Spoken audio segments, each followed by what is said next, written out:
Pinupuri ka namin, O Diyos, Ama, Anak, at Espiritu Santo.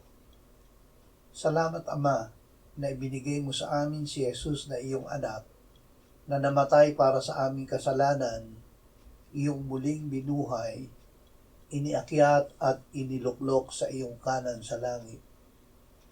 Salamat na ibinigay mo sa amin ang iyong banal na Espiritu, at sa pamamagitan niya ay ibinuhos mo ang iyong pag-ibig sa aming puso.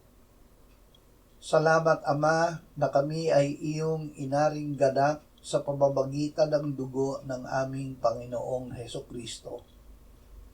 Mayroon na kaming kapayapaan sa piling mo. Hindi ka na nagagalit sa amin. Salamat na habang kami ay namumuhay sa iyong liwanag, ay nililinis kami ng dugo ng iyong anak sa lahat ng kasalanan. Amen.